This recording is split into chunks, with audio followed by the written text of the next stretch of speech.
it chapter by chapter, one bite at a time. So many adventures and mountains we can climb. Take it word for word, line by line, one bite at a time.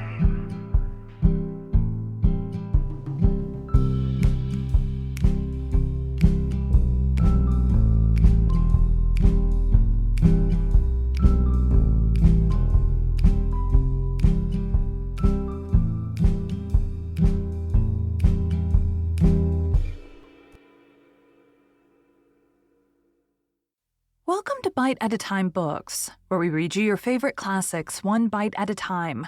My name is Bree Carlisle, and I love to read and wanted to share my passion with listeners like you. If you like the podcast, join our Facebook group, biteatatimebooks.com/Facebook group. Be sure to follow my show on your favorite podcast platform so you get all the new episodes. You can find most of our links in the show notes, but also our website, biteatatimebooks.com, includes all of the links for our show, including to our Patreon to support the show, and YouTube, where we have special behind the narration of the episodes. We are part of the Bite at a Time Books Productions Network. If you'd also like to hear what inspired your favorite classic author to write their novels, and what was going on in the world at the time, check out the Bite at a Time Books Behind the Story podcast, wherever you listen to podcasts. Today we'll be continuing The Phantom of the Opera by Gaston Leroux. Chapter 26, The End of the Ghost's Love Story. The previous chapter marks the conclusion of the written narrative, which the Persian left behind him. Notwithstanding the horrors of a situation which seemed definitely to abandon them to their deaths, Monsieur de Chagny and his companion were saved by the sublime devotion of Christine Daae, and I had the rest of the story from the lips of the daroga himself. When I went to see him, he was still living in his little flat in the Rue des Rivoli, opposite the Tuileries. He was very ill, and it required all my ardor as a historian pledged to the truth to persuade him to live the incredible tragedy over again for my benefit. His faithful old servant Darius showed me in to him. The daroga received me at a window overlooking the garden of the Tuileries. He still had his magnificent eyes, but his poor face looked very worn. He had shaved the whole of his head, which was usually covered with an astrakhan cap. He was dressed in a long plain coat and amused himself by unconsciously twisting his thumbs inside the sleeves. But his mind was quite clear, and he told me his story with perfect lucidity. It seems that when he opened his eyes, the daroga found himself lying on a bed. Monsieur de Chagny was on a sofa beside the wardrobe. An angel and a devil were watching over them. After the deceptions and illusions of the torture chamber, the precision of the details of that quiet little middle-class room seemed to have been invented for the express purpose of puzzling the mind of the mortal rash, enough to stray into that abode of living nightmare. The wooden bedstead and waxed mahogany chairs, the chest of drawers, those brasses, the little square antimacassars, carefully placed on the backs of the chairs, the clock on the mantelpiece, and the harmless-looking ebony caskets on either end. Lastly, the whatnot filled with shells, with red pincushions, with mother-of-pearl boats, and an enormous ostrich egg. The whole discreetly lighted by a shade lamp standing on a small round table. This collection of ugly, peaceable, reasonable furniture, at the bottom of the opera cellars, bewildered the imagination, more than all the late fantastic happenings. And the figure of the masked man seemed all the more formidable in this old-fashioned, neat and trim little frame. It bent down over the Persian and said in his ear, "Are you better, daroga? You are looking at my furniture. It is all that I have left of my poor unhappy mother." Christine Daae did not say a word. She moved about noiselessly like a sister of charity, who had taken a vow of silence. She brought a cup of cordial or of hot tea. He did not remember which. The man in the mask took it from her hands and gave it to the Persian. Monsieur de Chagny was still sleeping. Eric poured a drop of rum into the daroga's cup and, pointing to the Viscount, said, "He came to himself long before we knew if you were asleep, daroga. He is quite well. He is asleep. We must not wake him."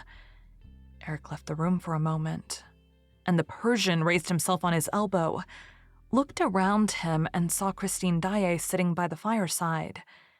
He spoke to her, called her, but he was still very weak and fell back on his pillow. Christine came to him, laid her hand on his forehead, and went away again, and the Persian remembered that as she went, she did not give a glance at Monsieur de Chagny, who, it is true, was sleeping peacefully, and she sat down again in her chair by the chimney corner, silent as a sister of charity who had taken a vow of silence. Eric returned with some little bottles which he placed on the mantelpiece, and again in a whisper so as not to wake Monsieur de Chagny, he said to the Persian after sitting down and feeling his pulse, "You are now saved, both of you, and soon I shall take you up to the surface of the earth to please my wife." Thereupon he rose, without any further explanation, and disappeared once more. The Persian now looked at Christine's quiet profile under the lamp. She was reading a tiny book with gilt edges, like a religious book. There are editions of the Imitation that look like that. The Persian still had in his ears the natural tone in which the other had said, "to please my wife." Very gently he called her again, but Christine was wrapped up in her book and did not hear him. Eric returned, mixed the daroga a draught, and advised him not to speak to his wife again, nor to anyone, because it might be very dangerous to everybody's health. Eventually the Persian fell asleep, like Monsieur de Chagny, and did not wake up until he was in his own room, nursed by his faithful Darius, who told him that, on the night before, he was found propped against the door of his flat, where he had been brought by a stranger who rang the bell before going away.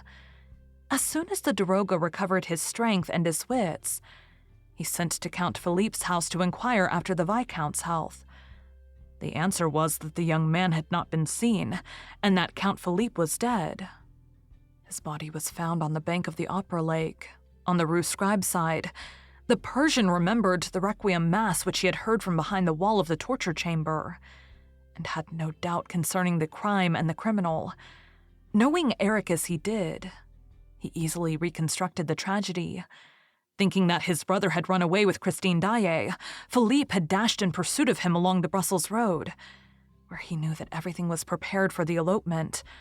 Failing to find the pair, he hurried back to the opera, remembered Raoul's strange confidence about his fantastic rival, and learned that the Viscount had made every effort to enter the cellars of the theater, and that he had disappeared, leaving his hat in the prima donna's dressing room, beside an empty pistol case. And the Count, who no longer entertained any doubt of his brother's madness, in his turn darted into that infernal underground maze. This was enough, in the Persian's eyes, to explain the discovery of the Count de Chagny's corpse on the shore of the lake, where the siren, Eric's siren, kept watch. The Persian did not hesitate. He determined to inform the police. Now the case was in the hands of an examining magistrate called Fourreau, an incredulous, commonplace, superficial sort of person. I write as I think, with a mind utterly unprepared to receive a confidence of this kind. Monsieur Fourreau took down the daroga's depositions and proceeded to treat him as a madman. Despairing ever obtaining a hearing, the Persian sat down to write.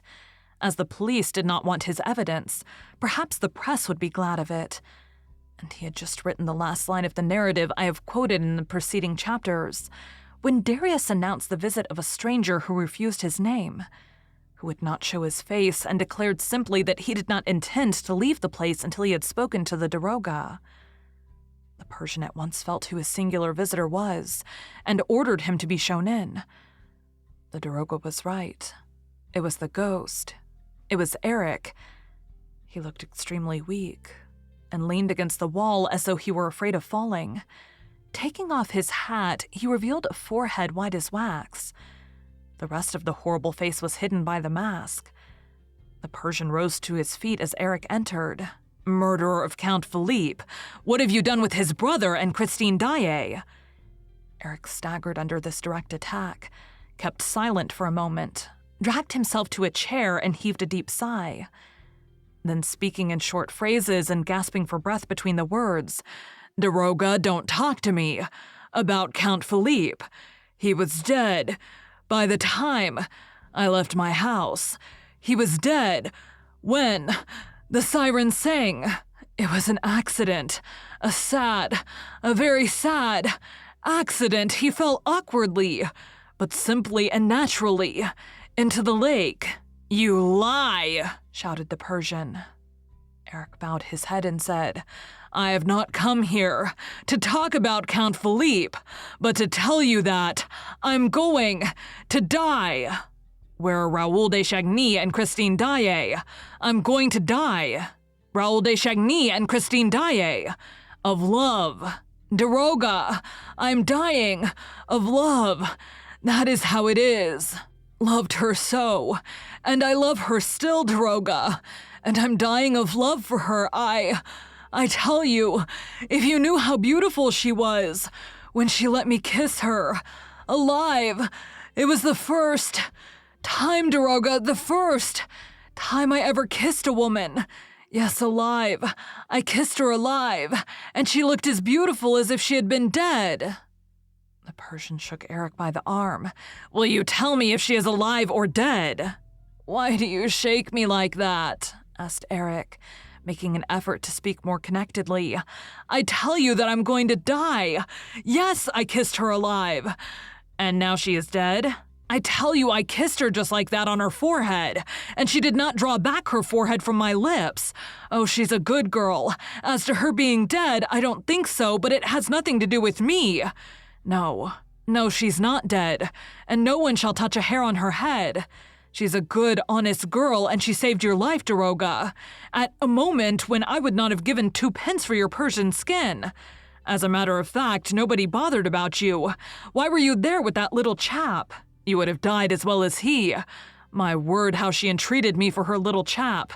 But I told her that as she had turned the scorpion, she had, through that very fact, and of her own free will, become engaged to me, and that she did not need to have 2 men engaged to her, which was true enough. As for you, you did not exist. You had ceased to exist, I tell you, and you were going to die with the other. Only mark me, Daroga. When you were yelling like the devil because of the water, Christine came to me with her beautiful blue eyes wide open, and swore to me, as she hoped to be saved, that she consented to be my living wife. Until then, in the depths of her eyes, Daroga, I had always seen my dead wife. It was the first time I saw my living wife there. She was sincere. As she hoped to be saved, she would not kill herself. It was a bargain. Half a minute later, all the water was back in the lake, and I had a hard job with you, Daroga, for upon my honor I thought you were done for. However, there you were. It was understood that I was to take you both up to the surface of the earth. When at last I cleared the Louis Philippe room of you, I came back alone. What have you done with the Viscount de Chagny? Asked the Persian, interrupting him. Ah, you see, Daroga, I couldn't carry him up like that at once. He was a hostage, but I could not keep him in the house on the lake either, because of Christine. So I locked him up comfortably. I chained him up nicely. A whiff of the Mazinderan scent had left him as limp as a rag, in the communists' dungeon, which is in the most deserted and remote part of the opera, below the 5th cellar where no one ever comes, and where no one ever hears you. Then I came back to Christine. She was waiting for me. Eric here rose solemnly. Then he continued, but as he spoke, he was overcome by all his former emotion and began to tremble like a leaf. Yes, she was waiting for me to erect and alive a real living bride, as she hoped to be saved. And when I came forward more timid than a little child, she did not run away. No, she stayed. She waited for me. I even believe, Daroga, that she put out her forehead. A little. Oh, not much. Just a little. Like a living bride. And I kissed her. And she did not die. Oh, how good it is, Daroga, to kiss somebody on the forehead. You can't tell, but my mother, Daroga, my poor unhappy mother would never let me kiss her. She used to run away and throw me my mask. Not any other woman, ever, ever. Ah, you can understand my happiness was so great I cried, and I fell at her feet crying, and I kissed her feet, her little feet, crying. You're crying too, Daroga, and she cried also. The angel cried. Eric sobbed aloud, and the Persian himself could not retain his tears in the presence of that masked man, who, with his shoulders shaking and his hands clutched at his chest, was moaning with pain and love by turns.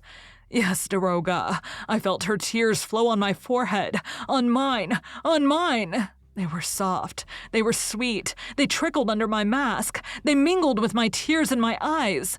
Yes, they flowed between my lips. Listen, Daroga, listen to what I did. I tore off my mask so as to not lose one of her tears, and she did not run away, and she did not die. She remained alive, weeping over me, with me. We cried together. I've tasted all the happiness the world can offer. And Eric fell into a chair, choking for breath. I'm not going to die yet. Presently I shall, but let me cry. Listen, Daroga, listen to this. While I was at her feet, I heard her say, poor unhappy Eric, and she took my hand.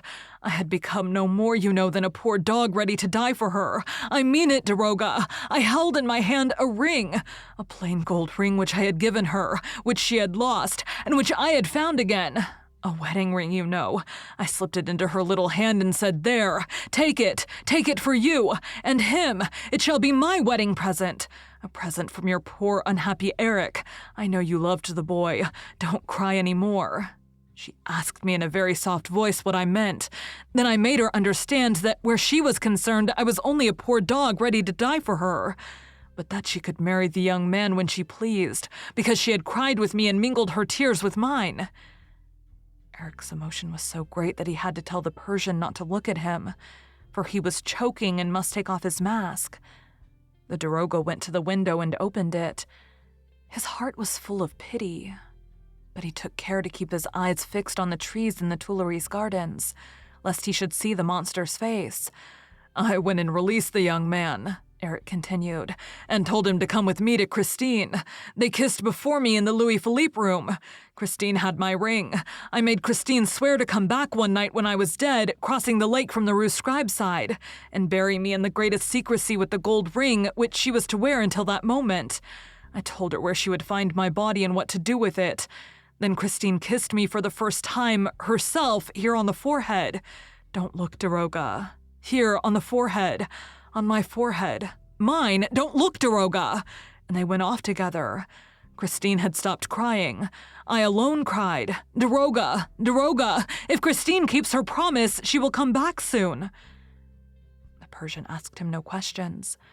He was quite reassured as to the fate of Raoul Chagny and Christine Daae. No one could have doubted the words of the weeping Eric that night. The monster resumed his mask and collected his strength to leave the Daroga. He told him that when he felt his end to be very near at hand, he would send him, in gratitude for the kindness which the Persian had once shown him, that which he held dearest in the world, all Christine Daae's papers which she had written for Raoul's benefit, and left with Eric, together with a few objects belonging to her, such as a pair of gloves, a shoe buckle, and 2 pocket handkerchiefs, in reply to the Persian's questions. Eric told him that the 2 young people, as soon as they found themselves free, had resolved to go and look for a priest in some lonely spot, where they could hide their happiness, and that with this object in view, they had started from the northern railway station of the world. Lastly, Eric relied on the Persian, as soon as he received the promised relics and papers, to inform the young couple of his death, and to advertise it in the Epic. That was all. The Persian saw Eric to the door of his flat, and Darius helped him down to the street. A cab was waiting for him. Eric stepped in, and the Persian, who had gone back to the window, heard him say to the driver, "Go to the opera." And the cab drove off into the night. The Persian had seen the poor, unfortunate Eric for the last time. 3 weeks later, the Epic published this advertisement: Eric is dead. Thank you for joining Bite at a Time Books today, while we read a bite of one of your favorite classics. Again, my name is Brie Carlisle, and I hope you come back tomorrow for the next bite of The Phantom of the Opera. Don't forget to join our Facebook group, biteatatimebooks.com/Facebook group, to hang out with other classic novel-loving friends. You can check out the show notes or our website, biteatatimebooks.com, for the rest of the links for our show.